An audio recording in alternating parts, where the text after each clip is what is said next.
முருகாச்சரணம். எல்லோருக்கும் என்னுடைய பணிவான நமஸ்காரங்கள்.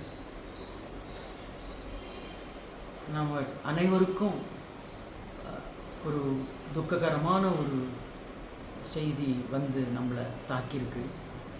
இருந்தாலும் நம்ம எல்லாரும் மனசை திடப்படுத்திட்டு இப்போது அவருக்காக ஒரு ட்ரிபியூட் பண்ணுறதுக்கு தயாரான ஒரு நிலைமையில் இருக்கும். நாகேஷ் சாரை நான் முதல்ல சந்தித்தது எங்கன்னு சொன்னால், ரயில்வே ஸ்டேஷன் பிளாட்ஃபார்மில் தான் லக்ஷ்மி மாமியோட அவரை பார்த்தேன். எனக்கு அவர் அறிமுகம் கிடையாது, லக்ஷ்மி மாமியும் எனக்கு அறிமுகம் கிடையாது. லக்ஷ்மி மாமி தான், ஓ நீங்கள் சுகன்யா ராம்கோபால் தானே, கடம் வாசிப்பள் இல்லையா அப்படின்னு கேட்டான். அப்போ தான் அவளோட நான் பேசினேன். நீங்களும் கோயம்புத்தூர் போகிறீங்களா? ஆமாம், நானும் கோயம்புத்தூர் போகிறேன். அப்போ தான் திருப்புகழ் பற்றி அவள் 2 பேரும் என்கிட்ட சொன்னான். நானும் என்னுடைய கணவர் ராம்கோபாலும் ரொம்ப திருப்புகழ் பாடுவார். அவள் பாட்டியெல்லாம் ரொம்ப முருக பக்தர். அவள் வீட்டில் எப்போவுமே கோயம்புத்தூர் வீட்டில் திருப்புகழ் ஒழிச்சுட்டே இருக்கும், பூஜைகள் நடந்துகிட்டே இருக்கும் அப்படின்னு சொல்லிகிட்டு இருந்தேன். அந்த அறிமுகத்துக்கு அப்புறமா தான் அவகிட்ட சொன்னேன், எனக்கு திருப்புகழுக்கு கடம் வாசிக்கணும்னு எனக்கு ஒரு ஆசை. அப்போ தான் அவர் சொன்னார், மல்லேஸ்வரத்தில் இந்த மாதிரி வாங்கோ, இன்றைக்கி அந்த ஞாயிற்றுக்கிழமை வாங்கோன்னு சொன்னார். அது மாதிரி போய் அறிமுகப்படுத்திட்டு முதலாக ஒடுக்கத்தூர் மடத்தில் திருப்புகழ் பஜனைக்கு வாசித்தேன். நாகேஷ் சாரை பார்க்கும் பொழுது ஒரு பக்தி, நம்மளுக்கு நம்ம அறியாமையே ஒரு பக்தி வந்துடும் மனசில். அவர் பாடுற ஒவ்வொரு பாட்டும் அவ்வளவு பக்தி ஸ்ரத்தையோடு பாடுவார். அவருக்கு எல்லாரும்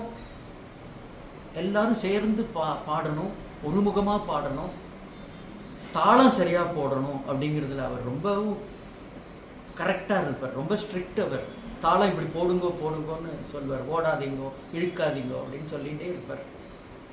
அப்படி ஒரு டிசிப்ளினான ஒரு மனுஷர். அவரை போல எல்லாருக்கிட்டேயும் சமமான அன்புன்னு சொல்லுவோம் இல்லையா, அதாவது அன்கண்டிஷனல் லவ் அப்படின்னு சொல்லுவோம் இல்லையா, அந்த மாதிரி ஒரு பிரியம், எல்லாருக்கிட்டேயும் ஒரு பிரியம், எல்லாரையும் ரொம்ப சௌஜன்யமாக சிரித்த முகத்தோட நம்மளோட பேசுவார். அப்படிப்பட்ட ஒரு மனுஷரை நம்ம இழந்தது ஒரு பெரிய இழப்புன்னு தான் சொல்லணும். அவரை போல நாமும் திருப்புகழ் எல்லாம் பாடி பரப்புவோம். அவர் குருஜி கிட்டேருந்து கற்றுண்ட திருப்புகழ் பாடல்கள் அனைத்தும் நம்மளும் அதை தொடர்ந்து, அவருடைய நினைவாக நம்மளும் இதை தொடர்ந்து செய்யணும். அவருடைய ஆன்மா சாந்தி பெற்று முருகன் திருவழியை சேரணும்னு பிரார்த்திக்கிறேன். வணக்கம். நான் பார்க்குற வாழ்க்கெல்லாம் நானும் நாகேஷும் ஒரே ஸ்கூலில் படித்தோன்னு ஒரு மாதிரி பெருமைப்படுற விஷயமா சொல்லிட்டு போவேன். என்ன இவ்வளோ ஒரு ஹம்பிளான மனுஷன், ஒரு டவுன் டு எர்த் பர்சன், ரொம்ப நன்னா பழகிறவர், முருக பக்தர், குருஜி ராகவனுடைய திருப்புகளுக்கு போட்ட ராகங்களையும் தாளங்களையும் ரொம்ப பர்ஃபெக்டாக புரிஞ்சுட்டு அப்படி உருக்கமாக முருகனை திருப்புகழ் பாடுறவர், அவ்வளவு பெரிய மனுஷன். அவர் எனக்கு தெரிஞ்சவர், நானும் அவளும் ஒரே ஸ்கூலுங்கிறது ஒரு பெருமைப்படுற விஷயம் இல்லையா? அவ்வளவு பெருமைப்பட்டு அப்படிப்பட்ட மனுஷனோட பெங்களூரில் ஒரு 10-12 வருஷமாக அவர் கூட பழகினது என்னுடைய ஒரு பெரிய பாக்கியம் அது. அதுக்கு முன்னால் நடுவில் கோயம்புத்தூரில் எனக்கு அவளை ஸ்கூலில் படித்தப்போ அவரை தெரியாது. இங்கே பெங்களூரில் வந்த படம் தான் தெரியும். அவரும் நானும் ஒரே ஸ்கூலு, எனக்கு 2 வருஷம் ஜூனியர். அப்படின்னா நாங்கள்லாம் ஒரே ஸ்கூலு, அந்த ஸ்கூலோட பெருமை, அப்புறம் என்னுடைய ஊர் அப்படிங்கிறது எனக்கு ஒரு பெரிய விஷயம். எல்லாரும் சொல்லுவா, நம்ம 70 வயசுக்கு மேலே இருக்கிறது ஒரு போனஸ் அப்படின்னு சொல்லுவாள்.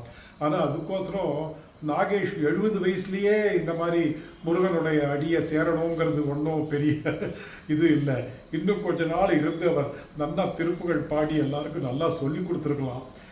பகவான் அவரை கூப்பிட்டுட்டார். அவர் இந்த உலகத்துக்கு அவர் வந்த காரியம் முடிஞ்சுது, நீ இவ்வளோ நாள் நிறையா திருப்புகழ் பாடி சேவை பண்ணிக்கிட்டேன்னு அவரை பிளஸ் பண்ணி இந்த உலகத்தில் இருந்து நீ இன்னும் பல கஷ்டங்கள் பார்க்க வேண்டாம்னு சொல்லிட்டு அவரை கூட்டின்னு போயிட்டாருன்னு தான் நினைக்கணும். ஆனால் இது நமக்கெல்லாம் ஒரு தாங்க முடியாத இழப்பு. அவர் பாடினதை நம்ம இன்னும் நல்லா நிறையா அனுபவித்து கேட்டிருக்கணும். முருகன் வேற மாதிரி நினச்சிட்டோம். நம்ம இதெல்லாம் நம்ம கையில் இல்லையே, ஏதோ முருகன் அவருக்கு நல்ல வழி கொடுக்கட்டுங்கிறது தான் என்னுடைய பிரார்த்தனை. அவருடைய ஒரு வழியை நம்ம ஃபாலோ பண்ணணுங்கிறது நம்மளுடைய ஒரு பெரிய முயற்சியாக இருக்கணும். அதுக்கும் பகவான் தான் அருள் பண்ணணும். நமஸ்காரம்.